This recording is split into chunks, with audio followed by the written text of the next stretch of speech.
যত বাধাই আসুক ফেব্রুয়ারির মধ্যে নির্বাচন হতেই হবে, বললেন দুদু। বিএনপি নেতা সালাউদ্দিনের প্রশ্ন, ঐক্যমত্য কমিশনের সব প্রস্তাবে একমত হতে হলে আলোচনায় ডাকা হলো কেন? জানাবো, ডাকাতি করতে গিয়ে নারীকে ছুরিকাঘাত, গণপিটুনিতে ডাকাত নিহত। এবং সর্বশেষ জানাবো, মুরাদনগরের ঘটনায় ওসির প্রত্যাহার চায় বিএনপি। শুনছিলেন সংবাদ শিরোনাম, এবারে বিস্তারিত। যত বাধাই আসুক ফেব্রুয়ারির মধ্যে নির্বাচন হতে হবে, বলছেন দুদু। নির্বাচনের দিনটার জন্য মানুষ অধীর আগ্রহে অপেক্ষা করছে জানিয়ে বিএনপির ভাইস চেয়ারম্যান শামসুজ্জামান দুদু বলেছেন, যত বাধা বিপত্তি আসে না কেন ফেব্রুয়ারির মধ্যে নির্বাচন হতেই হবে, এর সঙ্গে কোনো আপোষ নয়। দুদু বলেন, যারা সকালে এক কথা, দুপুরে এক কথা, আবার বিকেলে আরেক কথা বলছেন, তাদের বলবো, আসেন আমরা সবাই নির্বাচনে অংশগ্রহণ করি, ত্রুটি বিচ্যুতি যেগুলো থাকবে আমরা বসে সমাধান করি, আর মানুষ যাকে ভোট দেবে সেই দল সরকার গঠন করবে। আসুন আমরা সবাই ঐক্যবদ্ধভাবে লড়াই করি। তিনি বলেন, স্বৈরতন্ত্রে যারা বিরোধিতা করে তারা গণতন্ত্র প্রত্যাশা করে, আর যারা গণতন্ত্রকে ধ্বংস করতে চায় তারা স্বৈরতন্ত্রকে সরাসরি অথবা পরোক্ষভাবে সমর্থন করে। কিন্তু গণতন্ত্র উত্তরণের একমাত্র পথ হচ্ছে নির্বাচন, আর সেই নির্বাচনকে যদি বাদ দেওয়া হয়, বিতর্ক করা হয়, তাহলে তো পরোক্ষভাবে স্বৈরতন্ত্রের পক্ষ হয়ে যায়। আমি কোনো দলের সমালোচনা করছি না, তবে সবার মতামত থাকতে পারে। জামাত ইসলামকে উদ্দেশ্য করে বিএনপির এই নেতা বলেন, নির্বাচন হলে আমরা জানি কারা কত ভোটের অধিকারী। বাংলাদেশের সবচেয়ে পুরাতন পার্টি বিএনপিরও অনেক আগে তাদের জন্ম। পাকিস্তান আমলে হওয়ার পরেও পাকিস্তান আন্দোলন তারা সমর্থন করেনি। ইসলামিক রিপাবলিকেও তারা 2-4টার বেশি আসন পায়নি। একা একা ইলেকশন করলে কয়টা সিট পান আর বিএনপির সঙ্গে ইলেকশন করলে কয়টা সিট পান আমরা জানি। আপনাদের অবস্থা এখন ইলেকশনে গেলে যতটুকু আছে সেটাও থাকবে না। সংকটের মধ্যে আপনারা আছেন, ভিন্ন মতকে আমরা শ্রদ্ধা করি। জামাত ইসলামকে উদ্দেশ্য করে সাবেক এই সংসদ সদস্য বলেন, ডক্টর ইউনূসকে গণতান্ত্রিক সরকার, সর্বসম্মত সরকার মানেন কিনা সেটা আপনাকে বলতে হবে। এটা গণঅভ্যুত্থানের সরকার, মানুষ রক্ত দিয়ে এই সরকার কিনেছে। সেই সরকার ইলেকশনের আহ্বান করবে আর আপনি সেই ইলেকশনে যাবেন না। শামসুজ্জামান দুদু বলেন, নির্বাচন হতে হবে। বিএনপিকে দেশের মানুষ ভালোবাসে। বিএনপিকে ভালোবাসার কারণ হলো তারা স্বৈরতন্ত্রের সঙ্গে আপোষ করেনি, হাসিনার সঙ্গে আপোষ করেনি। বেগম জিয়া জীবনের ঝুঁকি নিয়েছিলেন, তাকে এখন বিএনপি নেত্রী বললে হবে না। তিনি এখন সবকিছুর ঊর্ধ্বে চলে গেছেন। তিনি যখন কথা বলেন তখন দেশের মানুষ আশ্বস্ত হয়। আর তারেক রহমানকে আল্লাহ রক্ষা করেছে। 1/11 এর সময় যাকে যেভাবে নির্যাতন করা হয়েছে, আল্লাহ তাকে রক্ষা করেছেন। আর সেই দলের সঙ্গে আপনি লাগবেন, একটু ভেবেচিন্তে লাগবেন না? গণতন্ত্রের প্রতিষ্ঠার যে সুযোগ আমরা পেয়েছি, আপনি বিএনপিকে কিভাবে ঠেকাবেন? বিএনপির হচ্ছে সাগরের মতো, সাগর কখনো বাদ দিয়ে ঠেকানো যায় না। ছাত্রদলের সাবেক এই সভাপতি বলেন, সরকারের উদ্যোগে লন্ডনে ডক্টর ইউনূস এবং তারেক রহমানের বৈঠক হয়েছে। আমার মনে হয় সমসাময়িক সময়ের মধ্যে সবথেকে গ্রহণযোগ্য ও আশার আলো জাগিয়েছে লন্ডনের এই বৈঠক। এখন যারা বিভিন্নভাবে বৈঠক নিয়ে আলোচনার কথা বলছেন, 2-4টে হালকা সুরে বা অন্যভাবে বলছেন, তারাও এই বৈঠকের পরপরই আশার কথা জাতিকে শুনিয়েছেন।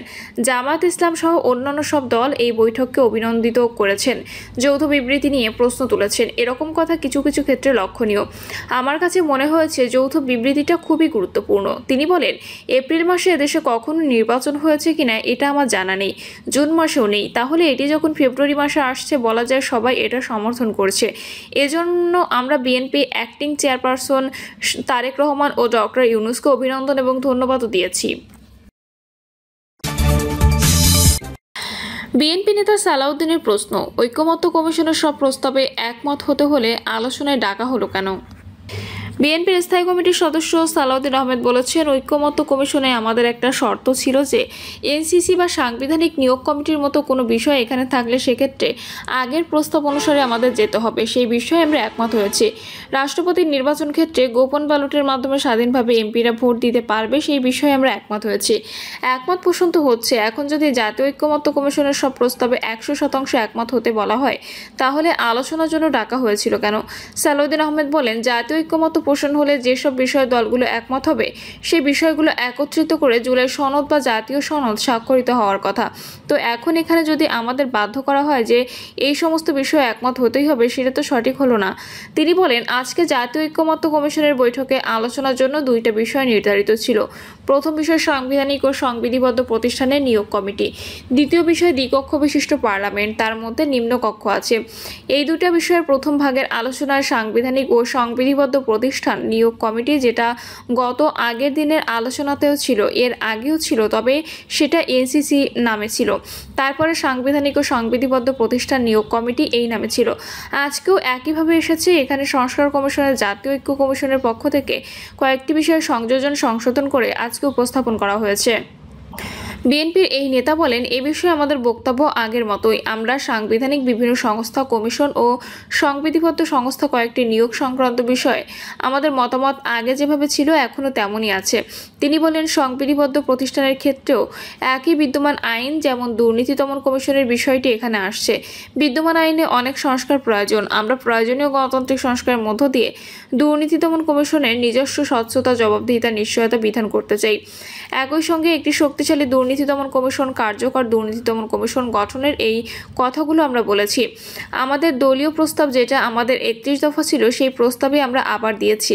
আজ জুলাই সনদ নিয়ে ঐক্যমত্য কমিশনের পক্ষ থেকে কিছু হতাশা প্রকাশ করা হয়েছে। কিছু রাজনৈতিক দল কয়েকটি বিষয়ে এখনও ঐক্যমত্য আসতে পারছে না। এর কারণে তারা যে জুলাই সনদ দিতে চাচ্ছিল বা জাতীয় সনদ যেটা বলছে সেটাও তারা দিতে পারছে না। এ বিষয়ে বিএনপির অবস্থান কি, এমন প্রশ্নের জবাবে সালাউদ্দিন আহমেদ বলেন, এখনো পর্যন্ত জুলাই সনদ বলি বা জাতীয় সনদ বলি, এ বিষয়ে স্বাক্ষরিত হওয়ার কোনো সবচাইতে বেশি আন্তরিকতা আমরা প্রদর্শন করেছি।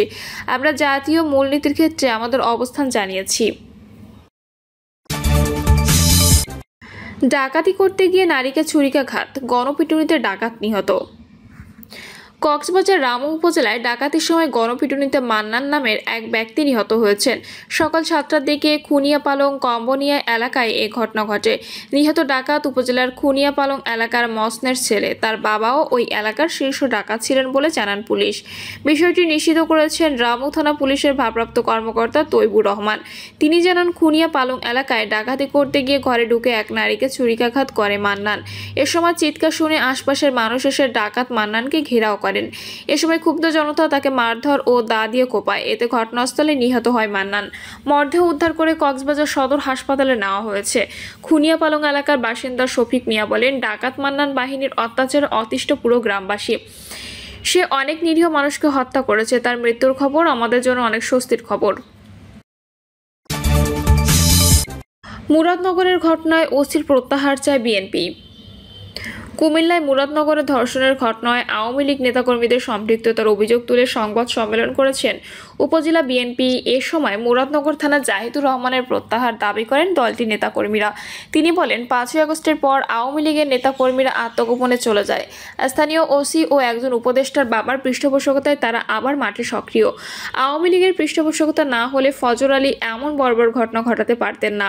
আমরা মুরাদনগর থানার ওসির প্রত্যাহার চাই। যুবলীগ নেতা আরিফ ওসি জাহিদুর রহমানের সঙ্গে ঘটনাস্থলে গিয়ে এটি বিএনপির কর্মকাণ্ড বলে প্রচার করেন। আমাদের ধারণা, ওসি ও যুবলীগ নেতা আরিফ মিলে অপপ্রচার চালিয়ে হিন্দু ধর্মাবলম্বীদের খেপিয়ে দেশকে অস্থিতিশীলের চেষ্টা করছে।